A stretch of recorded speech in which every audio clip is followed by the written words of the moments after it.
Good evening. Welcome to the Press Box. I'm Vanessa Johnson, and for the next 30 minutes, I'll be your host. With me are Ty Reynolds and Jay Marcks. How are you guys doing? Pretty good. Doing good. It's great. I would like to take this time and remind our audience that this is a live show. So if you have any questions that you want to ask, just give us a call at 873-6713. Now, guys, let's talk baseball. Okay, now we're in the final week of the National League, and who do you think has the advantage? Well, Jay, personally, I think the Braves have the advantage here because they're a game up. I think right now, obviously, the schedule favors San Francisco. They get to play Colorado for 2 games, and they've been beaten up on some weak teams recently and won 10 out of 11. I think San Francisco is really going to have to depend on the lower part of their pitching staff right now this week immediately to pull them through in these quote-unquote easy games. The Braves, I think what they need to do is at least take 2 out of 3 from Houston. If Houston comes in and takes 2 out of 3, or God forbid if the Braves get swept, I really don't like their chances that much with the way the Giants are playing right now. I think it's about even. Now, even though the Braves are 1 game up, that's the only advantage they have because if you remember, the Braves get to play Colorado and at the end, and the Giants are playing Colorado now, and the other 2 teams, the Giants go to L.A., and the Braves play Houston. Those teams are pretty much even in the standings. I think they're jockeying for 3rd right now. So they're both in the same boat. They gotta win. And to tell you the truth, I think if the Braves take 2 out of 3 out of Houston, they might not win it. They really need to win these 6 games. You know, we said on here in the spring that the Braves had to win 100 games and the Giants might win 101 and win it. Well, now it looks like 105, 106 wins are going to win that division. Jay, I mean, even if the Braves take 2 out of 3, and let's hope that they sweep Colorado, they've beaten them every time this year, that means the Giants are going to have to beat all 6 games to go into a playoff. And if they go into a playoff, I was looking at the schedule today and looking at their pitching rotation. I believe San Francisco hasn't had a day off in about a month, and they've had to stay with the 5-man pitching staff. And they're going to have to continue that rotation throughout the end of the season. Okay, in the first 2 games with the Dodgers, their 2 big guys are going. What that means is that on Saturday and Sunday, they're going to have to depend on 2 out of those little 3 pitchers at the end, like Sanderson or Deshays or Torres or someone like that. And then what's going to happen is that Swift is going to be pitching on 3 days rest and not as usual 4. That may have some effect on his ability for that game. It may, but I still think that the Giants are on a roll right now, okay? So you don't need a day off when you're on a roll. The Braves would tell you that. When they're winning 6, 7 games in a row, they don't want a day off. But the Giants don't have the Braves pitching. Yeah, that's true. Okay, the Braves do have the advantage. Okay, but the rivalry between the Giants and the Dodgers, I mean, that should affect the outcome. I mean, because the Dodgers would do anything to spoil it for the Giants. Well, there's no doubt about that. I mean, who can ever forget that Sunday afternoon in 1982 when Joe Morgan hit that home run off of Terry Forster? Tommy Lasorda would really like to pay him back over there. Okay. Yeah, that's a good point. That rivalry could play into it. But, you know, the Giants are a better team. So rivalry or not, the Giants should beat the Dodgers. Okay. We have a phone call. Caller, you're on the air. Hey, first of all, I'd just like to say go Braves, handle those Giants.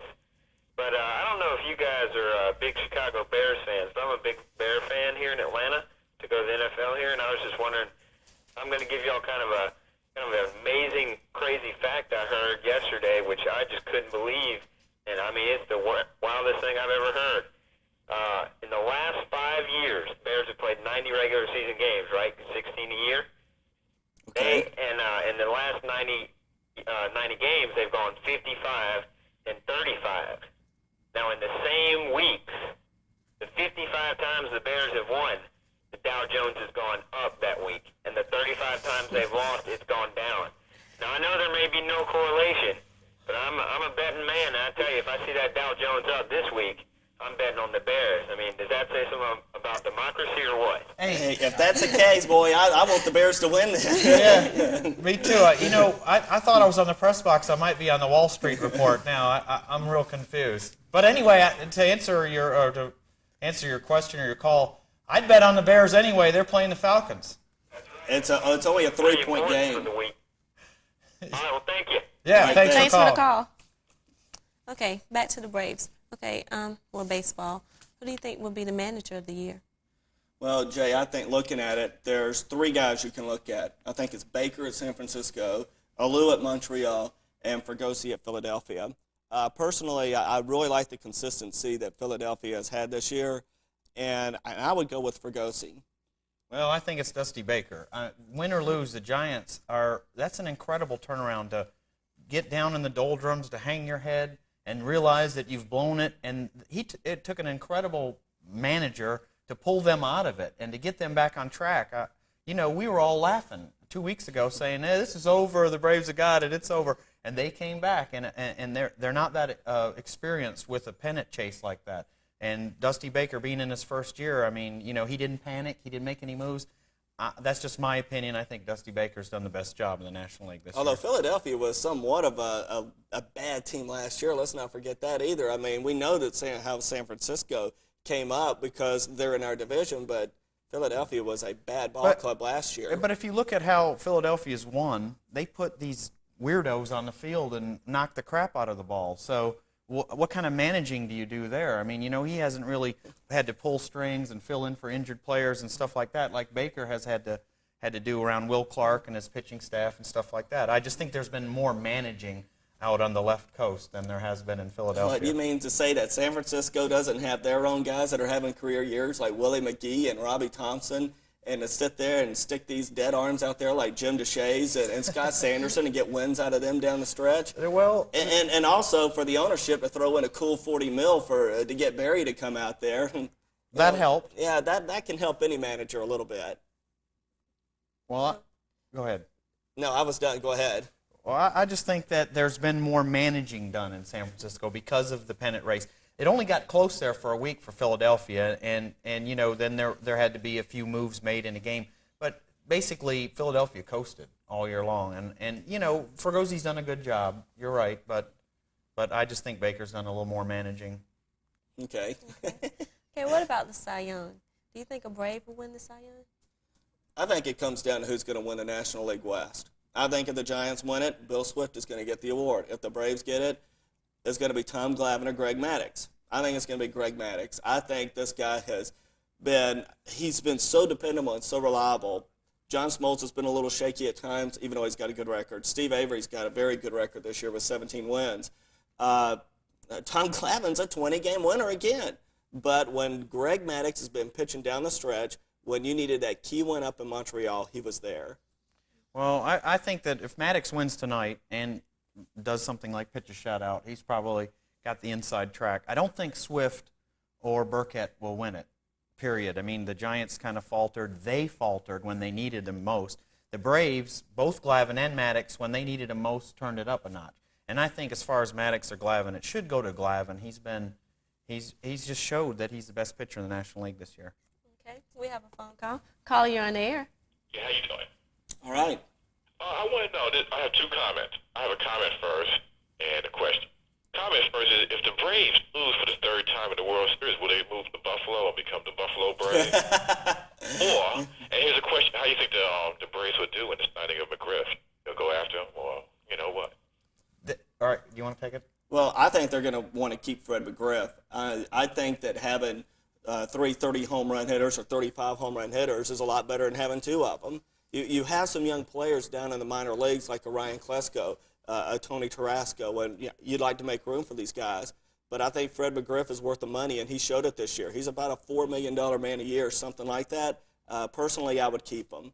It's going to be, as far as the Braves signing McGriff, it's going to be up to McGriff. He's going to have to take either a cut and pay or some deferred payments because the Braves can't afford to pay him his current salary. He may, forego some of his salary because he's obviously going to get playoff money, I think, in the next few years because the way the new divisions stack up, the Braves should at least finish second, for the next 4 or 5 years. So McGriff will think, yeah, he's going to get extra money at the end of the year for being on a good team. So it might come down to whether he can defer some of his salary because the Braves aren't going to be able to pay him $4 million a year because that'll upset everything. You got a good show there, and Vanessa adds a lot to the show. All right. Yeah. Thanks for your call. Thanks for the But wait, I call. want to address the Buffalo Braves thing. I think it's a little different in baseball because there's no interleague play. So when you win the National League and go to the World Series, it's more or less a successful season. I know it's supposed to be in the Super Bowl too, but because you have interleague play, it's a little different. It's not the first time you've seen that team. I just think that if they go to the World Series and lose the World Series again, it's no knock on them. To win the National League 3 years in a row is a phenomenal feat, win, lose, or draw in the World Series. I don't expect them to win it, when they go. I just think it's exciting that they get in it, and it's great for the community because it's a home-and-home thing. In the Super Bowl, you go to a neutral site, okay? And your fans aren't involved per se, and you don't get the money into the community, okay? So the fact that the Braves can win the National League, if they can, 3 times in a row, is just a tremendous accomplishment, whether they do good in the World Series or not. Okay, Bobby Cox is taking a lot of heat for that. It's just a move or two in the Toronto thing. I don't think they could have done anything to win the Minnesota World Series 2 years ago. I really don't. I mean, they won the 3 games here, and the Twins won the 4 games in the Hefty Bag Dome or whatever it's called. It's just a question of clutch hitting and coming through, and they made a few little mistakes like the Lonnie Smith running error and little things like that'll cost you. Okay, that wasn't a mistake, Ty. That was a mistake. He was deked by a rookie. No, it wasn't. If you look, he wasn't veteran. even looking at the rookie. He was trying to find the ball out in the outfield. There's all those white shirts and plexiglass. He couldn't find the ball. From the time you're in Little League, you're taught on a hit and run, find the ball. Don't go past second base unless you see the ball down on the ground. He didn't see the ball down on the ground. I don't think he was deked at all. McCarver made a big deal out of that. But when you watch the replay, he's not looking at the infielders. He's looking out in left field going, where is the ball? He couldn't find the ball, so he had to stop at second and wait. And then he went on to third. Okay, he was on third with nobody out. Okay, so it wasn't his mistake. The next 3 hitters couldn't even sacrifice him in. Okay. Well, again, we were talking about clutch hitting, but I tell you, he thought the ball was in that second baseman's hands. Jay? Well, I've seen that replay so many times. He's not even looking. We're beating a dead horse. All right.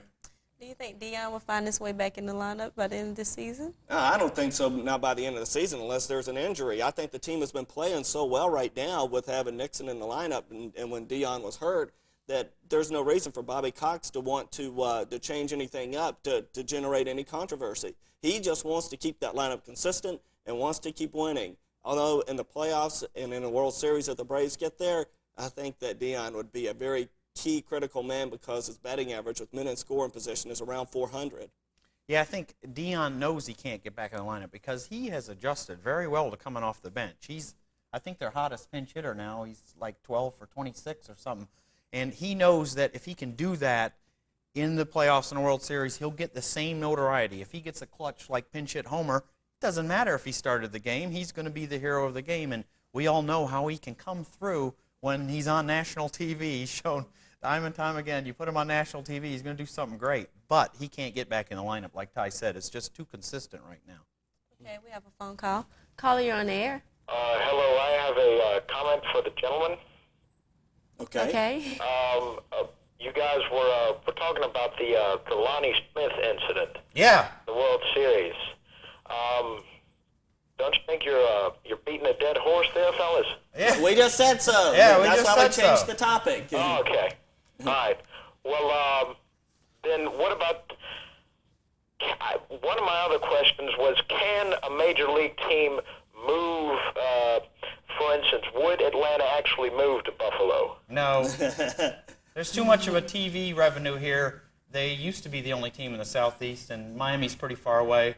They're not moving. They're moving. Yeah, wait. They're moving into the Olympic Stadium after the Olympics. That's about as far as they're going to move across the street.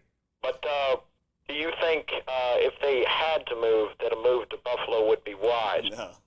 Now again, Well, you talk Well, about what's the top city to move to? Well, let me ask you a question. Do you think it's a disgrace to lose in the World Series? Not at all.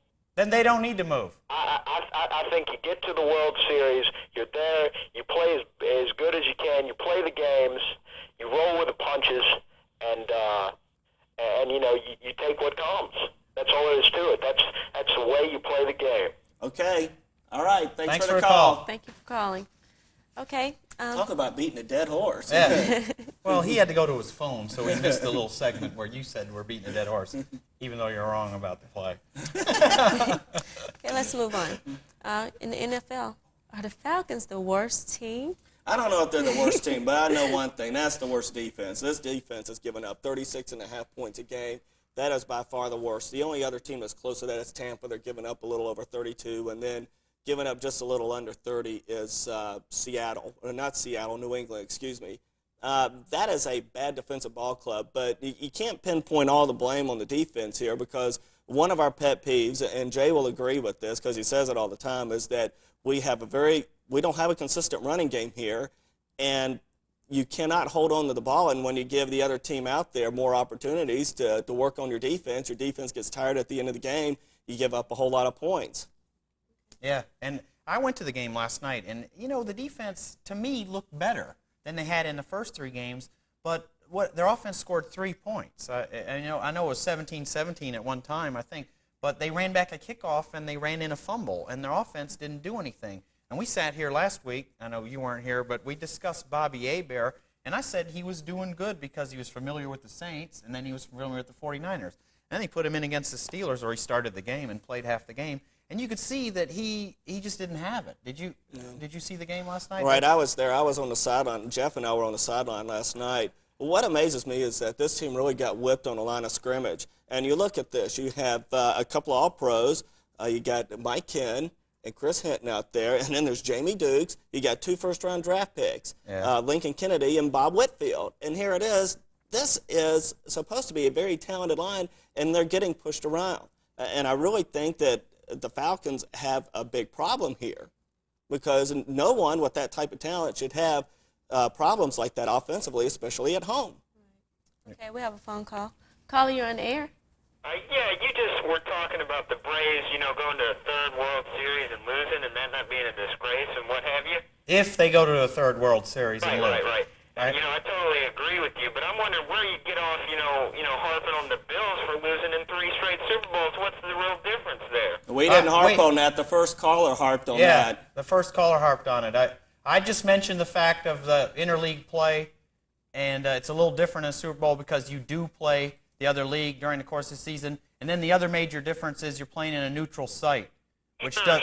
But I noticed y'all were, chuckling and laughing at the Buffalo Bills joke, and I'm wondering if maybe this isn't just, the same Southern prejudice that comes out against the Bills. No, there's no. I don't think there's any chuckling. No, I think or we were anything chuckling like and that. laughing at the idea that the Braves would move to Buffalo when someone obviously mentioned that's that an insane, idea. Yeah, Yes. that was what we were chuckling and laughing about.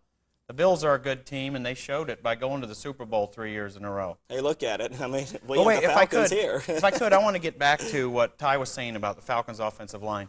When you bring in rookies like that, like Whitfield, although he's a second-year man, and a Lincoln Kennedy, if they would go to a 2 tight end type offense and play that smash mouth kind of Bill Parcells, slam the ball down your throat, they would function better, the new players on the offensive line. Plus, Hinton is a pretty good drive blocker. What's wrong is they've plugged him into a duck and shoot or whatever it's called, and it's too much finesse for them, and they can't adjust. If they put them back in a college-type situation where they fire off the line and drive someone down the field, those 2 guys are good at that. And you've seen it in college. You've seen Lincoln Kennedy pancake people on the outside so that a running back can run around. The Falcons are committed to this offense that just is ineffective, and it's hurting their offensive line. Don't you agree that they wouldn't get whipped on the offensive line if they did more drive blocking and just try to punch it down the field like with another tight end and a fullback blocking back? That could help them out considerably, but I don't see them changing. When Glanville's here, they're still going to do that, whatever it is they do with 4 wide receivers and running around trying to hit the guy. It's not NFL football. In Glenville. No. In Glenville. Yeah. Do you think he'll last the whole year? Personally, I think he will last the whole year, but when the season's over with, I think the Smith family is going to let him go. I think that the Atlanta people will stop buying tickets, and that's the bottom line with the Smith family is money.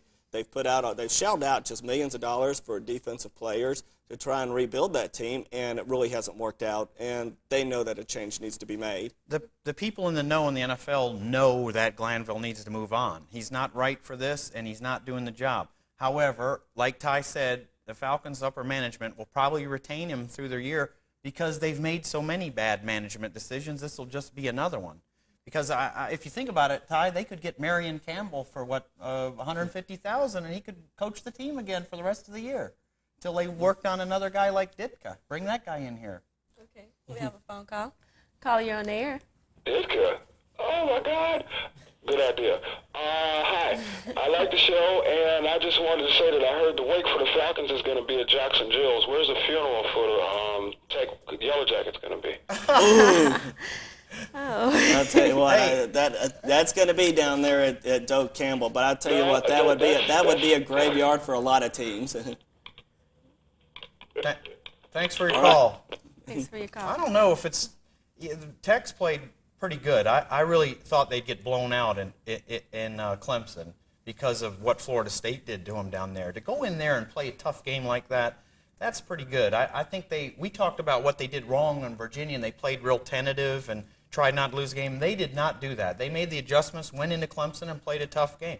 Obviously, I don't think they have a prayer of winning the Florida State game, but you never know. I mean, you got to play the game, don't you, Ty? Because Florida State's got to go to Miami, I think, the week after. Right. Or they play Miami the week after, and then they go to Notre Dame. So But that's later in November. Right, but I don't think they're preparing for Tech. They think they can walk out there and win the game, and that's the kind of game that's the kind of game you can pull the upset. But I'm not calling an upset here. I just think that later on Tech will probably get it back together. I think Georgia will too. Both teams here seem to be struggling, and I just think that Georgia will probably pull it together and win some games down the road that when everyone's jumped off the wagon and said, oh, they're no good, then they'll put it together and win a game or two.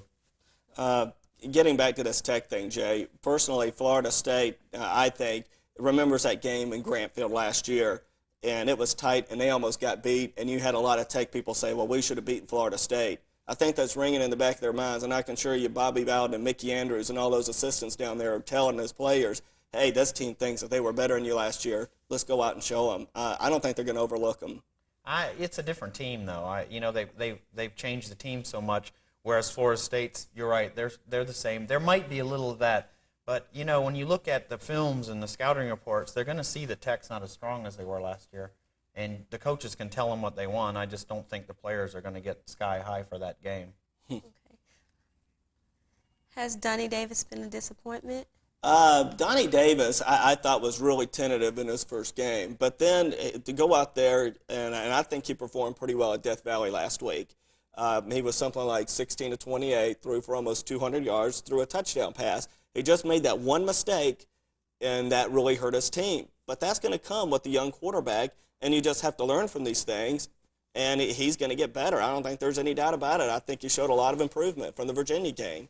Yeah, I don't think he's been a disappointment at all. Like Ty said, young quarterbacks make mistakes, okay? The problem is when a quarterback makes a mistake, it's magnified and it looks like, oh, he really let the team down, when everyone's out there making mistakes. But like Ty said, if he learns from his mistakes and doesn't do the same mistakes or commit the same mistakes over and over again, then he'll grow into the position. That's when you evaluate a quarterback, is if he continues to make the same mistakes, then you're saying, no, then you say, yeah, he is a disappointment because he's not learning. Right. This is his first year. Right. Okay, we have a caller. Caller, you're on the air. Hello? Yes. I'd like to know, what do y'all think about Georgia Southern Eagles when they're going to play Miami on October 2nd? What do y'all think, who's going to win or what's going on, Well, I think it's going to be a chance for Miami to play a whole lot of their reserves. I really think this is going to be this is a money game. There's nothing against Georgia Southern. This is just a very small Division I AA school. Well, they're a big Division I AA school, but compared to Miami, that's a small school coming in, and they're coming in for a paycheck. Same reason they play teams like Georgia, like they did last year. It's just all money, and Miami needed a home game without a return trip. I just hope Miami doesn't run up the score too much, and I don't think they really will. Yeah, I think they'll play reserves. Georgia Southern's overmatched, and like Ty said, just explained, it's a scheduling thing, and they're happy just to come out of there with the money. All right, thank you. I was just wondering about that. All right, thanks for the call. All right. Thank you. Go Eagles. Do you think Derek Stegall and Georgia Tech should be used more? Well, I mean, without a doubt, this is a great athlete. When he came out of high school and all this hoopla about Tech saying that they're going to give him a shot at quarterback, I really didn't think his position was quarterback, and I don't think we'll ever see him play there, to be honest with you. I think that I would have personally put him at wide receiver myself when I saw him play in high school.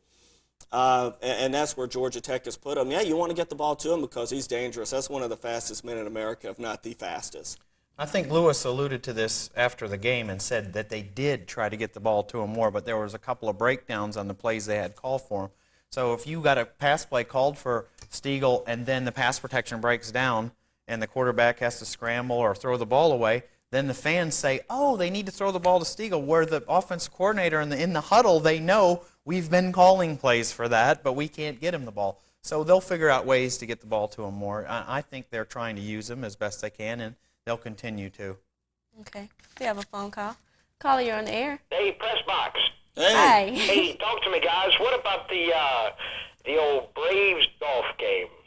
The Braves what? What? The golf game. You know that game they played Smoltz and Steve Avery and all of them out at Lakeside Golf Course? I wasn't aware of it. Yeah, I briefly saw an article about it, and I think the Braves have better things to do than to be playing golf right now. They're in the middle of a pennant race. They do that to relax, though. Yeah, see, that's what I'm thinking. I'm thinking, golf is a pretty therapeutic sport when you think about it, because you get to take your mind off the pressures of the pennant race, get to focus on a little white ball, getting it in the hole. Sure. Sure. Well, I just hope that they're concentrating on baseball when they're out on the field and not on their slice or their chipping game. Sure. Thanks for the phone call. Okay, thanks Hey, no for the problem. call. Okay. What about the dogs? What's wrong with the dogs? Well, we only have a couple of minutes, and unfortunately, we don't have another half hour, but I'll try and be quick. When you got a program, I think this is a top 15 program in the country. They have a great facility, great tradition. There is no business, Ray Goff has no business losing by 30 points to Tennessee. He has no business giving up 37 points to Texas Tech. I went out to Oxford, Mississippi, and watched them constantly blitz. We knew they were going to blitz, and they still killed Eric Zier. There was no adjustments. This team is in trouble, and I previously thought that you could do some patchwork with some replacing some assistant coaches. I think you're going to have to clear everyone out. I think they're going to need to get a new head coach. If you get some new assistants, I think that's just going to create backstabbing, animosity within your staff. You can't have that. Not in this conference. The Southeastern Conference is the toughest league in the nation. You cannot have that. And Georgia, I think, really needs to go after an established man. I would really like to see him go after a Howard Schnellenberger and see what he has to say. Glanville might be available for that dog position. Like I said, I want a real head coach. Well, Ty, you've been saying that, that they need to switch Ray Goff, and I was looking into it, and, maybe he might not have the mental capacity to run a team like that. He was a good quarterback, but only in the sense that he was a physical athlete, I think. I think that if he would have come into the SEC under the current conditions, he might have had to have gone to a junior college or something, because I don't know if he made 700 on his SAT or whatever. So when you start thinking about having to run a major program like that, and I've been defending him up here, but now I've listened to you say, get rid of Goff, and now I'm starting to think maybe it's escaping him. Maybe he doesn't have the grasp on the program. Like you said, it is one of the top programs in the country, and they do get so many good athletes that he might be time to move on to another position. I can't think of who the dogs would get. I'm sure you have several candidates in mind. Well, yeah, a guy like Howard Schnellenberger, from what I understand, he's in the 10th year of his contract. He's got something like $1 million annuity if he stays here at Louisville for 10 years. I think this year he can get his money and go, and I would ask him if he's got 8 years left, and I would also ask him if he thinks he could beat Florida. If he says yes to both of those, I would say, how much money, Howard, is it going to take to get you to come down here? Hey, he's a good coach. When you can take teams like Louisville and make them a national contender, that's amazing. To think what he could do at Georgia would be a good move, Ty. Are you working on that now? I'm telling you what, I'm doing the best I can. I'm really not overly happy with the job the athletic director's doing. I think he's awfully complacent with 8-3 and 9-2 records with that program. There's no excuse. He needs to be up there with Alabama, Florida, and Tennessee.